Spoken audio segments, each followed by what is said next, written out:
നമസ്കാരം. ഒരു മനുഷ്യജീവിതത്തിന്റെ വില വെറും 1500 രൂപയാണോ? പാവപ്പെട്ട വന്യജീവന് ഈ നാട്ടിൽ വിലയില്ല എന്നത് തന്നെയാണ് വസ്തുത. അല്ലെങ്കിൽ ജോയിയെ പോലെയുള്ള പാവങ്ങൾക്ക് ഇന്നും തുച്ഛമായ ദിവസവേതനത്തിനു വേണ്ടി സ്വന്തം ജീവൻ പണയം വെച്ചുകൊണ്ട് ജോലിക്കിറങ്ങേണ്ടി വരില്ലായിരുന്നു. മനുഷ്യവിസർജ്യം നിറഞ്ഞ ആമയിഴഞ്ചാൻ തോട്ടിലിറങ്ങി മാലിന്യം വാരുന്നതിന് ഒരു ദിവസത്തെ കൂലിയായ ഈ തുകയ്ക്ക് വേണ്ടിയാണ് മാരായമുട്ടം സ്വദേശി ജോയി തോടിന്റെ ആഴങ്ങളിലേക്ക് ഇറങ്ങിയത്. ഇതോർക്കുമ്പോൾ തന്നെ മനസാക്ഷിയുടെ കണ്ണുനീർ കൂരമ്പ് പോലെ നെഞ്ചിലേക്ക് തുളച്ചിറങ്ങുന്നുണ്ട്. വീടെന്ന് പോലും പറയാനാകാത്ത ഒരു കെട്ടിടത്തിൽ പ്രായമായ അമ്മയോടൊപ്പം താമസിക്കുന്ന ജോയ് ഇത്രയും വൃത്തിഹീനമായ ജോലി ചെയ്യാൻ സന്നദ്ധനായത് 1500 രൂപ എന്ന പ്രതീക്ഷയിലായിരുന്നു. ജീവിക്കാനായി പലതരത്തിലുള്ള ജോലികൾ ജോയ് ചെയ്തു. നല്ല വേതനം ലഭിക്കുമെന്ന് കരുതി തന്നെയാണ് മാലിന്യം വാരാൻ ഇറങ്ങിയത്. ഒടുവിൽ അമ്മയെ തനിച്ചാക്കി ജോയ് മാലിന്യങ്ങൾക്കിടയിൽ തന്നെ മറഞ്ഞു. റെയിൽവേ സ്റ്റേഷൻ വളപ്പിൽ ആമയിഴഞ്ചാൻ തോടിലെ മാലിന്യം വൃത്തിയാക്കുന്നതിനിടെ ഇന്നലെ രാവിലെ 11 മണിക്കാണ് മാരായമുട്ടം സ്വദേശിയായ ജോയിയെ കാണാതായത്. വടകര മലഞ്ചെരിവ് വീട്ടിൽ പരേതനായ നേശമണിയുടെയും മെൽഹിയുടെയും മകനാണ് ജോയ്. സഹോദരിമാരും സഹോദരനും പ്രത്യേകം താമസിക്കുന്നു. വീടെന്ന് പറയാനാകാത്ത ഒറ്റമുറി കെട്ടിടത്തിൽ താമസം. വീടിന് ചുറ്റും കാട് പോലുള്ള പറമ്പ്. വീട്ടിൽ ഒരു ചെറിയ ഹാളും മുറിയും അടുക്കളയും. റോഡിൽ നിന്ന് 3 ആൾ പൊക്കത്തിലുള്ള ഭൂമിയിലാണ് വീട്. ദുർഘടമായ വഴിയിലൂടെ സഞ്ചരിച്ചാൽ മാത്രമേ വീട്ടിലെത്താനാവൂ. വർഷങ്ങളായി ഈ വീട്ടിലാണ് ജോയിയുടെ താമസം.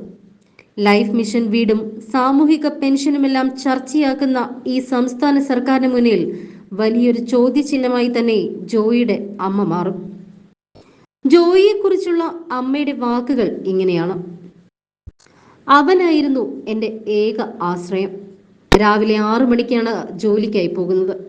5 മണിയാകുമ്പോൾ തിരിച്ചു വരേണ്ടതാണ്. എന്ത് ജോലിക്ക് വിളിച്ചാലും പോകും. വിശ്രമമില്ലാതെ ജോലി ചെയ്യും.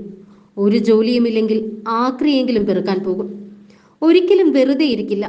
എത്ര വയ്യായെങ്കിലും ജോലിക്ക് പോകുമെന്നും ജോയിയുടെ അമ്മ മെൽഹി പറയുന്നു. ജോയ് തിരിച്ചു വരുമെന്ന പ്രതീക്ഷയിലാണ് ഇപ്പോഴും കുടുംബം. കാട് പിടിച്ച സ്ഥലമായതിനാൽ തന്നെ ഇരുട്ടായാൽ താമസിക്കുന്നത് ഭയപ്പാടോടെയാണ് എന്ന് നാട്ടുകാർ പറയുന്നു.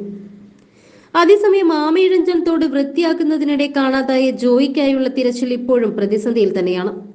റെയിൽവേയുടെ വർഷങ്ങൾ പഴക്കമുള്ള മാലിന്യം രക്ഷാപ്രവർത്തനത്തിന് തടസ്സമാവുകയാണ് എന്ന് മേയർ പറയുന്നു. മാലിന്യം മാറ്റാൻ ആവശ്യമായ നടപടി റെയിൽവേ സ്വീകരിക്കണമെന്ന് തിരുവനന്തപുരം മേയർ ആര്യ രാജേന്ദ്രൻ ആവശ്യപ്പെട്ടു. അതിനിടെ തോട്ടിലെ ടണലിനുള്ളിൽ റോബോട്ടിക് ക്യാമറ ഉപയോഗിച്ച് നടത്തിയ പരിശോധനയിൽ കണ്ടെത്തിയത് ജോയിയുടെ ശരീരഭാഗങ്ങളല്ല എന്ന് സ്ഥിരീകരിച്ചു. സ്കൂബ ടീം സ്ഥലത്ത് പരിശോധന നടത്തി. ക്യാമറയിൽ പതിഞ്ഞ ദൃശ്യങ്ങളിലുള്ളത് കാണാതായ ജോയിയുടെ കാൽപാദമാണ് എന്ന് നേരത്തെ സംശയമുയർന്നിരുന്നു. റോബോട്ടിക് ക്യാമറ ഉപയോഗിച്ച് നടത്തിയ പരിശോധനയിലാണ് ശരീരഭാഗങ്ങൾ എന്ന് സംശയിക്കുന്ന ദൃശ്യങ്ങൾ ലഭിച്ചത്. തുടർന്ന് സ്കൂബ ടീം അംഗങ്ങൾ ടണലിനുള്ളിലേക്ക് പ്രവേശിച്ച് നടത്തിയ പരിശോധനയിൽ ഇത് മനുഷ്യ ശരീരമല്ല എന്നും മാലിന്യമാണ് എന്നും സ്ഥിരീകരിക്കുകയായിരുന്നു. ശനിയാഴ്ച രാവിലെയാണ് താൽക്കാലിക തൊഴിലാളിയായ മാരായമുട്ടം സ്വദേശി ജോയിയെ തോട്ടിൽ കാണാതായത്.